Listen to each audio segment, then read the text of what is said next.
ce point de presse où nous avons écouté les différentes familles s'exprimer, en wolof comme en français, et surtout avec cette prise de parole d'une des dames ou d'une des femmes des deux détenus de l'affaire dite Boppa Bayotte, qui a parlé au nom des épouses comme une mère de famille et qui a demandé à l'État du Sénégal et à la justice sénégalaise de se rectifier et de savoir que leur mari, le père de leurs enfants ou les pères de leurs enfants sont innocents. Et malheureusement, dans ce pays, il y a beaucoup d'innocents encore qui croupissent en prison et qui doivent forcément humer l'heure de la liberté parce qu'il est temps. Il est temps de rétablir les faits et de dire le droit, rien que le droit. Sur cette affaire qu'on a suivie de long en large, avec ses différentes évolutions, à la limite, quelquefois nous sommes stupéfaits, ébahis, avec certainement beaucoup d'interrogations sur surtout ce qui s'est passé, notamment le vendredi 7 dernier, où malheureusement sur le tableau d'affichage de la cour d'appel de Ziguinchor, nous avons vu et constaté que normalement, il devrait y avoir un procès en appel et non une quelconque mise en liberté conditionnelle ou provisoire. Grande fut notre surprise de voir que la juridiction d'appel a statué sur une probable liberté provisoire. Cela nous a semblé être très inquiétant de voir qu'on nous parle d'une liberté provisoire rejetée. Nous devons rappeler l'opinion internationale et nationale que s'il s'avère que la juridiction d'appel a statué sur une probable mise en liberté provisoire, mais ça frise véritablement le ridicule. Et nous disons que la justice n'a pas pour vocation d'être ridicule. Comment pouvez-vous comprendre? Et d'après les informations qu'on a reçues et glanées par-ci par-là, que cette liberté provisoire ou cette demande de liberté provisoire a été déposée depuis le mois de novembre, depuis le mois d'octobre 2022. Presque un an après. Et tous ceux qui sont passés au niveau du tableau de la cour d'appel avaient conscience que c'était un procès en appel, où l'affaire devrait être jugée encore ou rejugée par une autre instance juridictionnelle. Mais malheureusement, tel n'a pas été le cas. Nous avons été surpris de voir encore que le nom de César Atoute Badiate figurait sur le tableau. Mais César Atoute Badiate, nous devons vous le rappeler. Après juste la première instance, quelques mois après, il a signé des accords de paix avec l'État du Sénégal. Et ce même État nous avait dit, avec sa justice, qu'il n'arrivait pas à retrouver César Atoute Badiate. Et pourtant, quelques mois après, ils ont signé des accords de paix avec lui. Et nous applaudissons ces accords de paix. Et notamment, le président de la République lui-même avait dit, en Conseil des ministres, qu'il faut tout faire pour mettre en exécution les accords signés avec César Atoute Badiate. Nous nous rappelons. Et nous saluons parce que nous voulons la paix. Même si la signature avait eu lieu au niveau du 7e ciel, nous applaudissons. Nous allons applaudir. Même si c'est en haute mer, nous allons applaudir. Parce que ceux-là qui ont vécu la crise casamançaise veulent véritablement voir la paix définitive s'installer une fois de plus au Sénégal. Nous sommes la génération Kalachnikov. On n'a pas connu de paix. On est né dans la guerre. On a grandi dans cette crise-là. Aujourd'hui, on est avec une chevelure blanche. Qu'est-ce qu'on voudrait? On voudrait avoir la paix. Si l'État du Sénégal trouve des moyens de signer des accords de paix avec une fraction et d'avoir des dépôts d'armes avec une autre fraction, nous ne ferons que applaudir. Mais ce que nous ne pouvons pas gober ou ce que nous ne pouvons pas tolérer, c'est de voir une fois de plus que le nom de César Atoute Badiate apparaît sur les tableaux de la cour d'appel. Et nous avons tous pensé que c'est un autre procès, un nouveau procès qui va s'ouvrir. Parce que c'est comme ça. Mais malheureusement, tel n'a pas été le cas. Et nous avons été désagréablement surpris de voir que la Cour d'appel a statué sur une liberté provisoire qui a été déposée selon nos informations depuis Macky Sall. Mais ça pose énormément de problèmes. Nous avons des problèmes avec notre justice. Et notre justice doit régler les problèmes, ces problèmes-là. Parce qu'une fois de plus, c'est l'image de la justice sénégalaise qui est en train d'être écornée. Et nous ne voulons pas de cela. Nous avons toujours l'habitude de dire, la justice n'est pas une vue de l'esprit. Mais elle est la condition qui rend possible toute existence. Ça veut dire, si tout semble être rasé, s'il y a une justice debout, il y a véritablement le respect des droits de l'homme. S'il y a une justice debout, il y a une bonne marche. S'il y a une justice debout, il y a une bonne cohésion sociale. S'il y a une justice debout, il y a véritablement une harmonie sociale.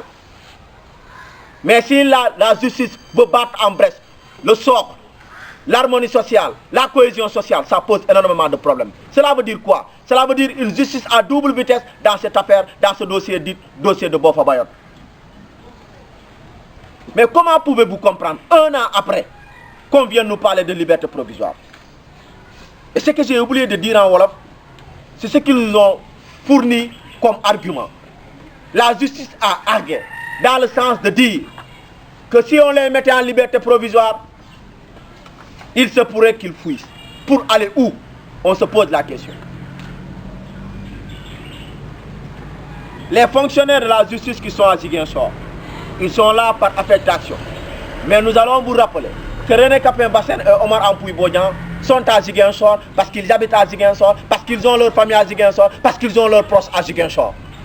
Et donc, nullement, ils ne peuvent fuir.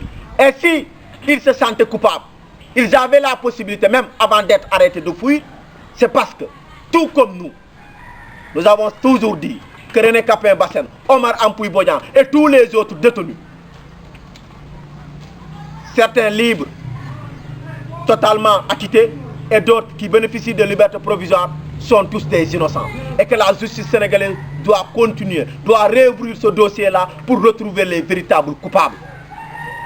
Sinon, même les âmes qui sont tombées ne vont pas se reposer.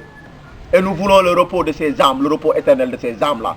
En quoi faisant? En traquant les véritables coupables. Parce que sinon, même nous ne serons pas en sécurité.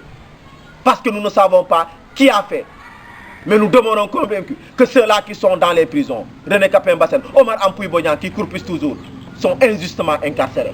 Et vous devrez rectifier le tir. Rectifier le tir, pourquoi? Pour laver l'affront de la justice, c'est quoi? C'est que vous avez commis une erreur. C'est de mettre en prison René Capain Bassène et Omar Ampoui Bodian. De rectifier. L'erreur est humaine. Mais persévérer dans l'erreur, c'est là où il y a le mauvais. La justice sénégalaise, c'est une justice honorable qui doit se laver. Pour retrouver votre honneur sur ce dossier-là, s'il vous plaît, soit vous les mettez en liberté provisoire, liberté conditionnelle, quelle que soit la terminologie, soit vous les rejugez, parce que dans ce dossier-là, nous demeurons convaincus, et sans nul doute, qu'une fois que ce dossier-là sera réouvert, il n'y aura même pas de charge. Parce que c'est à cela que la justice a peur. Parce que pour que la justice donne le droit, dit le droit, il faut des preuves. Et si les preuves sont refutables, ça veut dire qu'il y a des problèmes. Et s'il n'y a pas de preuves, ça veut dire qu'il ne peut pas avoir de verdict judiciaire qui peut mettre en prison quelqu'un. Nous savons tous qu'en matière de justice, l'exception, c'est l'emprisonnement. La règle, le principe, c'est la mise en liberté. Donc nous demandons que le principe de droit soit exécuté, que René Capain Bassène, Omar Ampoui Bodian puissent rentrer librement chez eux. Parce qu'il est temps, en fait, il est temps les gars, il est temps de laisser ces pères de famille-là qui n'ont rien fait et qui sont jusque-là en grève de la faim depuis hier. Ils sont dans une diète noire, sans manger, sans boire. Vous pensez que des coupables se donnerait une telle galère? Vous pensez que des coupables en prison se donneront l'attitude de dire qu'on ne va pas manger, on ne va pas boire? Non, c'est parce que s'ils le font, c'est parce qu'ils demeurent convaincus. Et ils ont la conviction et la certitude qu'ils n'ont rien fait. Et pourquoi les mettre toujours en prison? Au même moment, Césaratou Badiat est en train de vaquer librement à ses occupations parce que il a signé des accords de paix avec l'État du Sénégal. Jugé par contumace, retrouvé quelques mois après pour signer des accords. La justice sénégalaise ne doit pas suivre les politiques. Le temps de la justice n'est pas le temps des politiques, mais le temps de la justice, c'est le temps aussi des hommes, parce que ce sont les hommes qui font la justice. Et donc nous vous demandons tout simplement et solennellement de laisser René Capain Bassène, Omar Ampuy Bodian rentrer librement chez eux. Nous n'avons que ça à vous dire. De demander au président de la République de chercher la bonne information et de tout faire pour que René Capain Bassène et Omar Ampuy Bodian puissent rentrer chez eux. Nous avons besoin de chez eux et non dans ces prisons-là.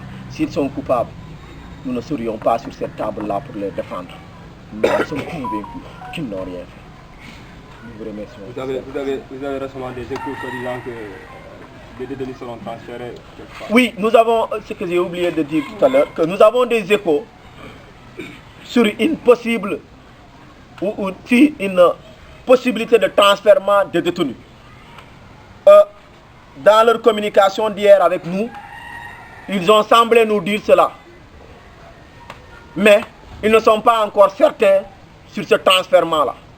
Je voudrais par là, ou nous voudrions par là dire à l'administration pénitentiaire, surtout à celle de Ziguinchor, avec qui véritablement nous entretenons de bonnes relations, de ne pas rentrer dans ce errement-là,